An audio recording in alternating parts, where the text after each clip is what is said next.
Think your job sucks? At least your boss doesn't ask you to personally disembowel 17 people before lunch. Meet the executioners of medieval Europe, men who didn't just kill for a living, but turned death into a theatrical performance that could last hours, sometimes days. These weren't masked monsters or faceless villains. They were fathers, husbands, neighbors who happened to be exceptionally good at one very specific skill, making human beings suffer in ways that would make modern horror movies look like children's cartoons. And here's the twist that'll mess with your head.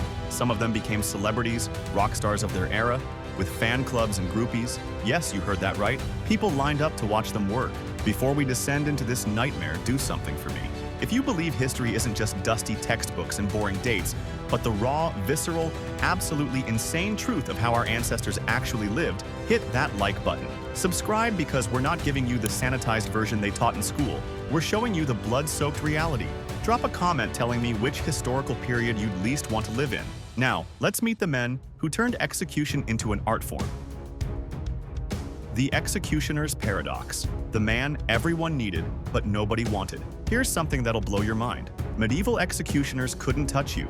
Literally, if an executioner bumped into you at the market, you could legally demand compensation because his touch was considered contaminating. These men lived in special houses outside city walls. I'm forced to wear distinctive clothing, usually red and black, so people could avoid them in the street. Their children couldn't attend normal schools. Their wives couldn't shop at regular markets. They were essential to society's functioning, but treated like radioactive waste. Franz Schmidt understood this better than anyone.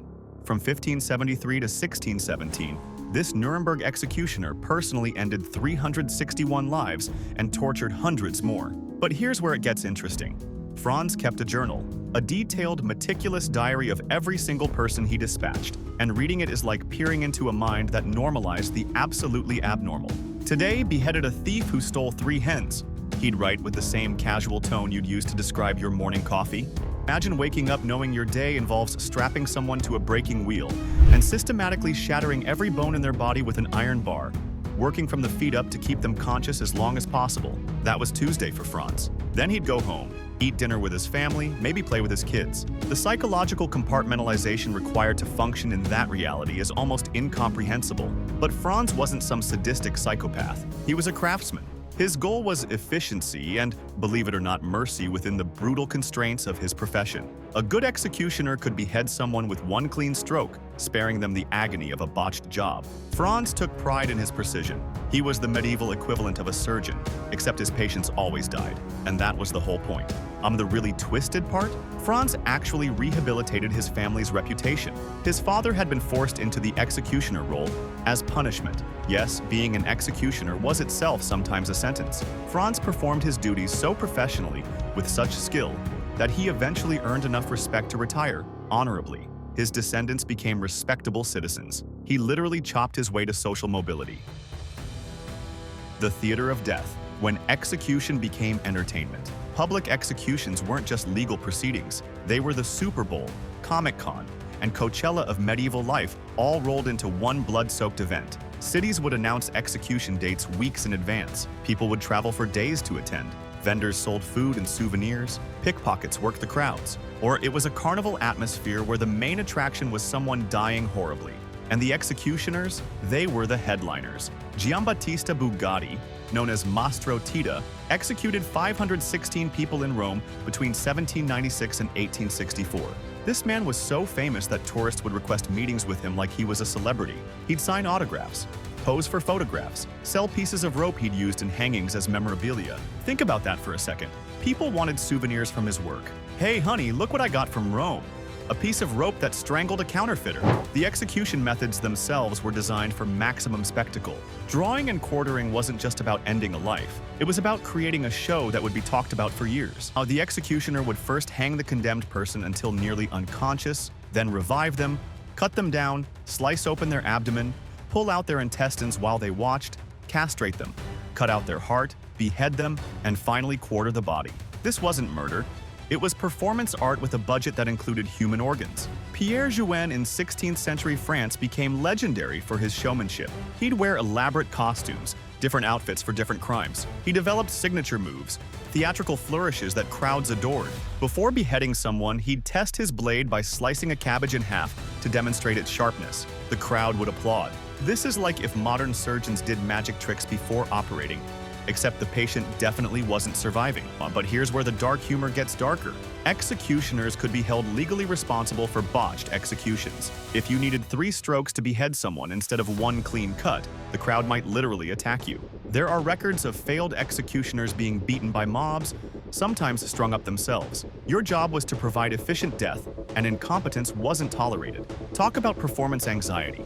Mess up at your job, and you might become the next victim of whoever replaces you. The economics were fascinating too.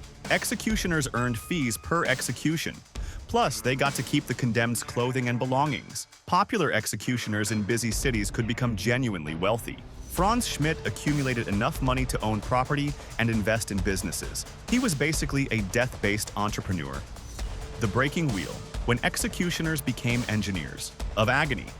Now we need to talk about the breaking wheel because this is where medieval executioners truly revealed their capacity for calculated brutality. This wasn't a quick death. This was torture masquerading as execution, designed to last hours. The condemned would be tied spread-eagled to a large wooden wheel. The executioner would then use an iron bar or hammer to systematically break every major bone: legs, arms, ribs, spine. But here's the sick precision required. Break the bones too severely, and the person dies from shock too quickly. That was considered botched. A skilled executioner could shatter your skeleton while keeping you conscious and alive. Pedrarius de Avila, working in 16th century Spain, became infamous for his wheel technique. Witnesses described how he'd talk to his victims throughout the process, almost conversationally, explaining what he was about to break next. Now the left shin, feel that? 2 more strikes on this leg. It was educational torture. He wasn't just breaking bodies, he was conducting a masterclass in human anatomy while someone screamed. After the breaking, the body would be threaded through the wheel spokes, creating a grotesque human wreath displayed on a pole for days, sometimes weeks. Birds would feed on the still living victim. In some cases, people survived on the wheel for days, begging for water, for death, for anything to end it. Matthias Schindler, in early 17th century Bavaria, developed what other executioners called the mercy blow, a secret technique where he'd break a specific rib in a way that would puncture the heart within hours rather than days. Families would pay him extra for this kindness. Think about that economy. You're paying the man torturing your loved one to death extra money to make the torture slightly less prolonged. It's like tipping someone to only punch you 9 times instead of 10. The breaking wheel was reserved for the worst criminals: murderers, traitors, highwaymen. But worst is relative. In 1603, a man named Peter Neers was broken on the wheel in Freiburg after being accused of cannibalism and witchcraft. His execution took 3 days. The executioner, Franz Schmidt, Sarah was paid triple the normal rate and reportedly needed psychological recovery time afterward. Yes, even executioners had limits to what they could stomach. The headsman's blade, where 1 inch meant everything. Beheading sounds straightforward, right? 1 swing, clean death, over quickly. Wrong.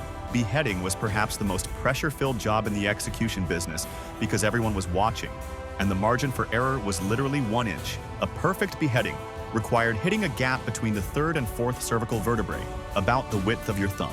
Miss that sweet spot, and you've just struck bone with an axe. The blade bounces. The condemned is still alive, now bleeding, in agony, and you have to swing again, and again, sometimes 5, 6, 7 times. Mary, Queen of Scots, learned this horror firsthand in 1587. On her executioner, a man we only know as Bull, needed 3 strokes to separate her head from her body. The first blow struck the back of her head. She was still conscious. The second hit her neck but didn't cut through. Only the third finally severed the spine. Then, in a moment of pure nightmarish absurdity, when Bull lifted her head to show the crowd, her wig came off in his hands while her actual head hit the floor and her lips kept moving for 15 seconds. Charles-Henri Sanson came from a 6th-generation dynasty of French executioners, spanning from 1688 to 1847. His family executed over 3,000 people, including King Louis XVI during the French Revolution. Charles-Henri became obsessed with reducing suffering, which led him to champion the guillotine, a device that removed human error from the equation. He tested prototypes on sheep, then corpses, refining the blade angle and drop height. But before the guillotine, Charles-Henri had to work with traditional methods. He wrote in private letters about the nightmares he experienced after botched executions. After one particularly horrible job where he needed 7 strokes to behead a thief, he apparently didn't sleep for 3 days. Even executioners were traumatized by their own work. Here's the mind-bending part. Executioners were often called upon to execute people they knew personally. Small medieval towns didn't have dedicated executioners. They'd hire traveling professionals or appoint someone locally. Records from 1540s Germany describe an executioner named Klaus Störtebeker who had to behead his own nephew convicted of theft. He did it in one stroke, whether from mercy, skill, or unbearable guilt, I will never know. Then he apparently never executed anyone again. The economics of beheading were weird too. Nobility could pay for beheading instead of hanging. It was considered a more dignified death. So executioners would literally negotiate prices based on how you wanted to die. Premium package, one clean stroke. Budget option, we'll hang you. And if you're lucky, your neck breaks quickly. The human cost. When the mask comes off. Let's talk about something historians usually skip. What this profession did to the executioners themselves. These weren't cartoon villains. They were human beings doing an inhuman job, and it destroyed many of them. Giovanni Battista Buotti, despite his fame and long career, wrote toward the end of his life about the faces that haunted him. He claimed he could remember every single person he executed, their eyes in the final moments, the sounds they made, the way their bodies responded. He developed elaborate religious rituals, praying for hours before each execution. Not for the condemned, but for himself. He was trying to wash away guilt that water couldn't touch. Some executioners turned to alcohol. Others developed elaborate superstitions and rituals. Many became reclusive, unable to form normal relationships because who wants to befriend the guy who garrots people for a living? Their children faced horrible bullying. Their wives were socially isolated. It was a generational curse. But here's the really twisted thing. Society needed them desperately while simultaneously reviling them. Without executioners, the entire justice system collapsed, or they were the enforcement mechanism that made laws meaningful. Yet they couldn't eat at public restaurants, couldn't be buried in consecrated ground, couldn't testify in court because their word was considered untrustworthy. Franz Schmidt spent the last 15 years of his life trying to become a legitimate healer, using anatomical knowledge gained from his execution work to treat patients. He wanted to save lives after spending 44 years ending them. He was actually somewhat successful. People overcame their disgust because he knew human anatomy better than most physicians. He had literally opened hundreds of bodies and seen exactly how everything worked and stopped working. So the next time you think your job is difficult, remember there were men who had to perfect the art of breaking human bodies while maintaining their own sanity, all while society simultaneously needed and despised them. These executioners weren't monsters. They were human beings who somehow functioned in a role that should have been psychologically impossible. Franz Schmidt died in 1634. His journal preserved, a window into a mind that normalized the abnormal. Charles-Henri Sanson died in 1806, having revolutionized execution to be more humane. Giovanni Battista Buotti died in 1869, the last of a dying breed, as execution moved behind prison walls and away from public spectacle. Which of these executioners shocked you most? Drop it in the comments. I genuinely want to know what hit you hardest. And if this made you grateful you don't live in an era where your local entertainment was watching someone get broken on a wheel, smash that subscribe button. We've got more historical nightmares coming that'll make your worst Monday look like paradise. Next time, we're exploring the plague doctors, the people who willingly walked into pandemic-ravaged cities wearing bird masks. Until then, maybe appreciate that your job doesn't require measuring the gap between someone's vertebrae. I'll see you in the next one.